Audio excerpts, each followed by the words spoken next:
पूछना चाहेंगे, पहले आप मुंबई की राह पर थे लेकिन अब आप दिल्ली की राह पर चले गए, क्या कुछ आपको आइडिया आया कैसे आप दिल्ली ऑफ सुल्तान बनाने की, सुल्तान ऑफ दिल्ली बनाने का सोचे?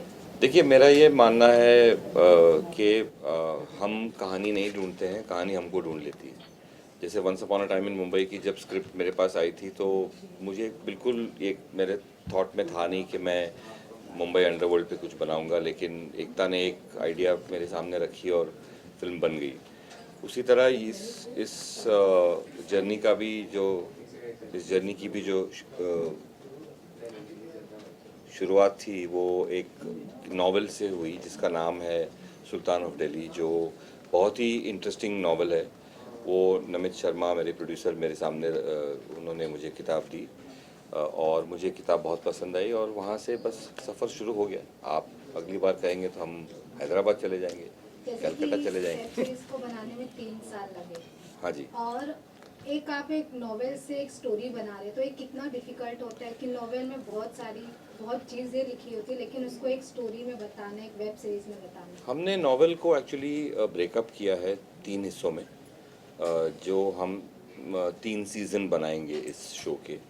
और मुश्किल तो नहीं, मैं कहूँगा आसान हो जाता है, क्योंकि आपसे पहले किसी ने 2-3 साल सोच अपनी लगाई है, मेहनत की है, और जो कहानी के जो फाउंडेशंस होते हैं, जो पिलर्स होते हैं, जो मेन कैरेक्टर्स होते हैं, जो उसके ट्विस्ट एंड टर्न्स होते हैं, बिगनिंग मिडिल एंड जो सब होते हैं, वो किसी ने सोच समझ के रखे हैं। तो उनको बदलने की कोशिश नहीं करनी चाहिए, उनका इस्तेमाल करना चाहिए जब, क्योंकि आपके पास उस चीज़ के राइट्स हैं। और क्योंकि बहुत ही अच्छी नॉवल है तो मज़ा आया उसे अडेप्ट करने में।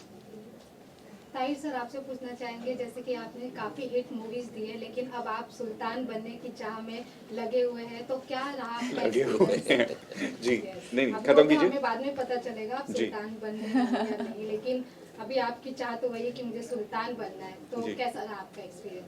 जी, बहुत ही खास। मैं ओरिजिनली दिल्ली का हूँ, और एक शहर छोड़ना और बम्बई आना सुल्तान बनने की राह में, और आपको इवेंचुअली 10 साल बाद एक ऐसा शो मिले, एक ऐसे डायरेक्टर के साथ जिनका काम देखकर आप बड़े हुए हैं, ये बहुत ही खास है। और एक ऐसा किरदार मिले जिसमें इतने सारे शेड्स हों, चाहे वो हार्ट ब्रेक हो, दोस्ती हो, प्यार हो, साथ साथ में विंटेज गाड़ियाँ, एक 60s का लुक, एक्शन, बंदूकें।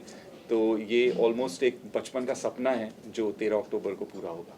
जैसा आप बोले आप बेसिकली दिल्ली से ही हो, तो जब आप ये वेब सीरीज बना रहे थे तो आपको क्या क्या यादें ऐसे ताज़ा हुई है दिल्ली, सुल्तान ऑफ दिल्ली बनाते हुए? दिल्ली मतलब एक ऐसी चीज़ है जो अपने आप में एक किरदार है इस कहानी में, सुल्तान ऑफ दिल्ली में। ये हम जो सीरीज़ है ये ऐसे लोगों के बारे में है जो सपने देखते हैं और एक इंडस्ट्री में आए हैं बाहर से, और कुछ अपने बनाने की कोशिश कर रहे हैं। तो पर्सनल लेवल पर मैंने बहुत रिलेट किया, because I came to Bombay with dreams to become someone, and so similar to what Arjun is in Sultan of Delhi as well. Anjum sir, आपसे पूछना चाहेंगे, जैसे कि आपके करियर की शुरुआत टेलीविजन से हुई थी लेकिन अब आप ऐसे वेब सीरीज दे दिए हो, इतने हिट वेब सीरीज दे दिए हो, और अब मिलन सर के वेब सीरीज में काम कर रहे हो, तो आपका एक्सपीरियंस कैसा रहा? टेलीविजन से अगर मैं समझ, टेलीविजन से तो मिर्ज़ापुर मैंने इससे पहले किया था। तो मेरी मतलब मुलाकात हुई मिलन सर से। मिलन सर ने मुझे बुलाया काम के लिए, मतलब इस शो के लिए उन्होंने मुझे ये कहानी सुनाई।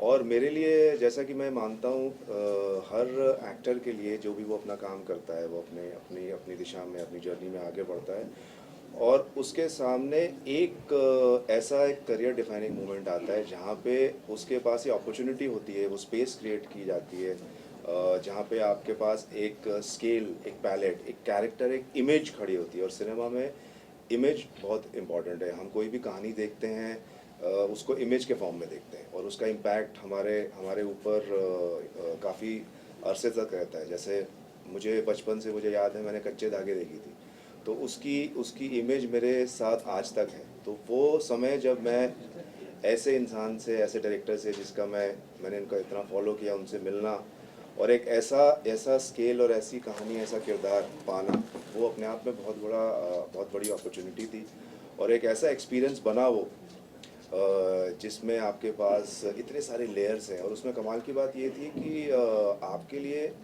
इतनी खुशी का मौका ये होता है कि जो काम आपने पहले किया है, अक्सर देखा गया है कि उसी तरह का काम फिर आपको आगे मिलता रहता है, लेकिन ये कैरेक्टर और ये किरदार इतना अलग है जो मैंने पहले किया है, तो मुझे उसको देखने में, उसको पाने में बड़ी खुशी महसूस हुई और एक जिम्मेदारी भी थी कि जो चीज़ मिली है उसको सही तरीके से आप कर पाएँ। तो ऑल इन ऑल एक ऐसा, और फिर ये तो काम की बात है, अब मतलब मिलन सर के साथ जब आप बैठेंगे तो उनके पास इतनी सारी कहानियाँ, किस्से और मटेरियल है और मेरा पर्सनली बड़ा मन रहता है कि जैसे आपने काम तो कर लिया, लेकिन सिनेमा में इतने सालों में इतनी सारी चीज़ें हैं जो आप किसी इंसान के ऐसे संपर्क में आते हैं कि आप कितना कुछ जान सकते हैं। तो मेरे लिए तो ऐसा होता था कि वो एक दिन जो हमें मिलता था शूट का, तो शूट की जितनी भी काम है, बातें, वो हो गई। अब ये दूसरी बातें कि यहाँ पे क्या था, वो क्या था, जिससे कि आपका एक्सपीरियंस और आपके पास इतनी चीज़ें होंगी बाय द टाइम आप इस प्रोजेक्ट से बाहर जाएंगे। तो मेरा उन चीज़ों में भी बहुत ज़्यादा ध्यान रहता था और हमने बहुत बढ़िया समय बिताया। तो मैं बस शुक्रगुजार हूँ, थैंकफुल हूँ इस एक्सपीरियंस के लिए।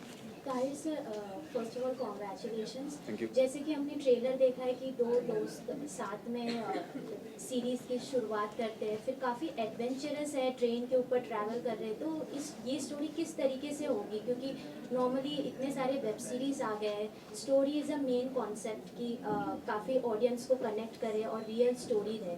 तो आप बता सकते हैं कुछ कि ये स्टोरी कहाँ तक लेके जाएगी? दो फ्रेंड्स, जो दो दोस्त है, वो एंड में भी दोस्त रहेंगे या क्या होने वाला है? ये तो आपने काफी स्पॉइलर मान लिया। अगर मैंने इसका सही जवाब दे दिया आपको तो शायद मैं अगले इंटरव्यू के लिए यहाँ ना बैठ पाऊँ। पर सही पहचाना आपने, दोस्ती एक बहुत बड़ा हिस्सा है इस सीरीज का end it was such fun to shoot. क्योंकि जैसे कि आपने ट्रेलर में देखा, हम एक ट्रेन के ऊपर बैठे हुए हैं और सर की एक मतलब जो उनकी पहली पिक्चर थी कच्चे धागे, उसमें बहुत मशहूर ट्रेन के सीक्वेंस हैं और वो शूट करते वक्त हम अमृतसर में एक स्टेशन था जो पाकिस्तान से लास्ट स्टेशन है, वहाँ पर शूट कर रहे थे और बहुत प्रोडक्शन हैवी दिन था। पर वो गर्मी में लेदर जैकेट पहन के ट्रेन के ऊपर अगर आप बैठे हैं और मतलब पसीना, पर at the end of the day जो एक वो ख्याल था कि यार ये हमारा कच्चे धागे वाला मोमेंट हो गया। तो जब मतलब एक बचपन की याद है वो आप एक्चुअली उसको हकीकत में ऑन कैमरा जीते हैं, तो एक बहुत ही स्पेशल एडवेंचर जो कि आप 13 अक्टूबर को देखेंगे, जिसका अंत आपको जल्दी पता लग जाएगा। प्रिया मैम, आपसे पूछना चाहूँगी, आपके जितने भी किरदार हमने देखे हैं, कैसे भी रोल्स हो, बट आपका मतलब जो आपका कैरेक्टर होता है काफ़ी स्ट्रॉन्ग होता है, और इसमें आपका कैरेक्टर किस तरीके से आप प्ले करने वाले, कुछ हमें बताइए। Sorry to interrupt, but this will be the last question. कैसे प्ले करने वाली हूँ? हाँ, ये इसमें आपका कैरेक्टर किस तरीके से हम देखेंगे? सो शंकरी एक बहुत ही पेचीदा कैरेक्टर है, काफ़ी स्ट्रॉन्ग है अगेन, पर उसमें काफ़ी शेड्स हैं। वो फ्लर्टेशियस है, इंटेंस है, मिस्टीरियस है बहुत ज़्यादा। शी इज़ समवन हु जो अपनी चॉइसेस पे निडर रहती है और वो एक बैड मैन वर्ल्ड में अपना एक जगह बनाना चाहती है। She's not afraid to make difficult choices, to hurt people, or to even manipulate people if she has to get her ends, meet her ends. But at the same time, मुझे लगता है कि उसमें एक बहुत ही ज़्यादा प्यारी, vulnerable, loving quality भी है कहीं ना कहीं. In deep down, that's her main strength also. But she chooses to win. तो बहुत interesting character है मेरे लिए ये, and I'm just very very thankful to have had the opportunity to play her. Nishant sir, आपसे पूछना चाहेंगे, जैसे कि आपने थ्रिलर मूवी भी किया है, ड्रामा मूवी भी किया और स्पोर्ट्स से रिलेटेड मूवी भी आप कर चुके हैं, लेकिन सुल्तान ऑफ दिल्ली में आपका काफ़ी अलग कैरेक्टर है, तो इसके बारे में, कैरेक्टर के बारे में बताइए और ये कितना अलग था आपके लिए, वो बताइए। हाँ, मतलब मैं लकी हूँ कि थोड़े से समय में मैंने काफ़ी अलग अलग तरह के रोल्स कर लिए हैं। कहीं थ्रिलर है, कहीं कोई स्पोर्ट्स फिल्म है, कहीं एक ग्रे कैरेक्टर है, कहीं एक बहुत ही पाक किरदार भी निभाया है। तो और जो हमारी जो ये सीरीज़ है, जो ये हमारी कहानी है सुल्तान ऑफ दिल्ली की, इसमें मैं एक किरदार निभा रहा हूँ जिनका नाम है आरपी सिंह। और वो बिल्कुल नापाक हैं काफ़ी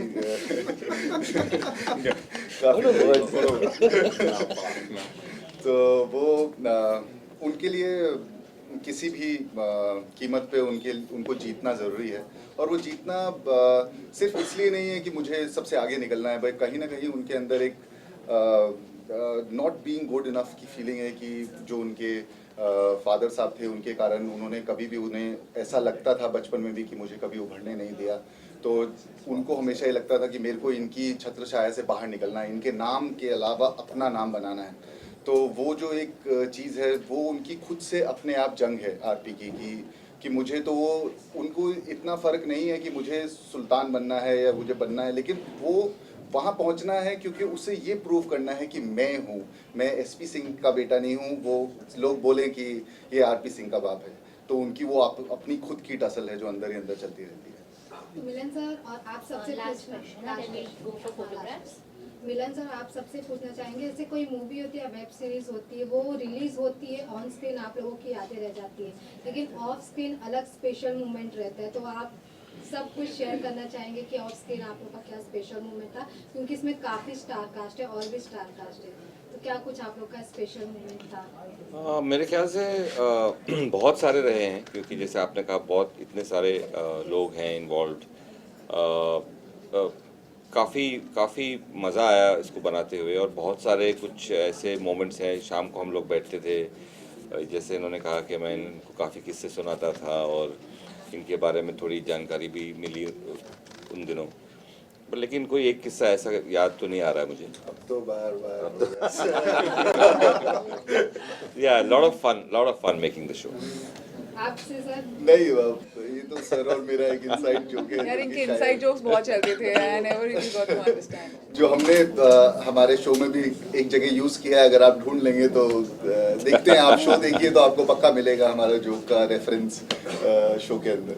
जैसे कि आप दो दोस्तों की कहानी भी है इसमें, तो आपका ऑन स्क्रीन तो हमें दिख ही रहा है केमिस्ट्री, लेकिन ऑफ स्क्रीन कैसा था आपका केमिस्ट्री? ऑफ स्क्रीन भी बहुत बढ़िया था, और वो दोस्ती भी धीरे धीरे हमारी कैरेक्टर्स की जो दोस्ती थी अर्जुन और बंगाली की, उसी से एक तरीके से उसने वहाँ पे जाके एक अपना एक दिशा पाई, वहाँ से वो चीज़ शुरू हुई।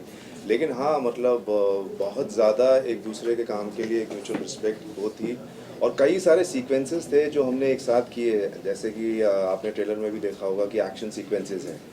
जैसे ताहिर ने कहा वो ट्रेन का जो सीक्वेंस है, हमने कच्छ में एक एक्शन सीक्वेंस किया। मतलब करीब करीब ये मान लीजिए कि हमने सारे मौसम देखे इस शो को शूट करने में। हमने बारिश के दिनों में भी शूट किया है, भरी गर्मी में 47 डिग्री में भी शूट किया है कच्छ में, और हर तरह का ट्रांसपोर्ट, हम ट्रक पे रहे हैं, गाड़ी पे रहे हैं, बाइक पे रहे हैं, ऊँट पे रहे हैं, ट्रेन पे रहे हैं, शिप पे रहे हैं, हवाई जहाज में रहे हैं, हम हर तरीके के ट्रांसपोर्ट में एक साथ रहे हैं। तो बहुत ही कमाल की जर्नी थी। Can't wait you guys to see it on 30th October. हाँ आ रहा हूँ 10 minute. So we start from left to right. Yeah, okay. From the yellow check shirt. Centre Center.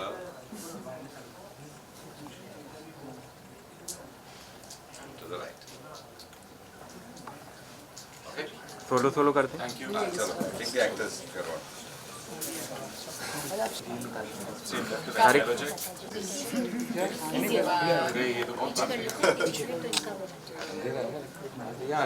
Centre लो, वो सेंटर नहीं है रे, चलेगा ना।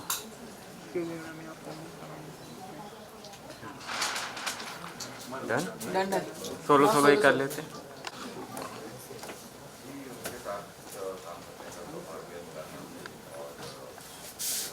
अरे यार एक तो फोन कर दो।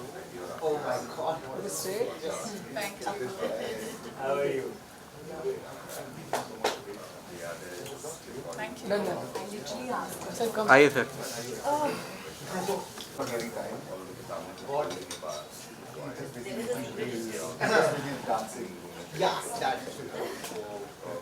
थैंक यू सही फ्रेम। खांसी आवाज भी इसमें आ गई। Because you were surrounded by people. Thank you. Just 1 second. Centre look sir. Let's play a game. When you introduce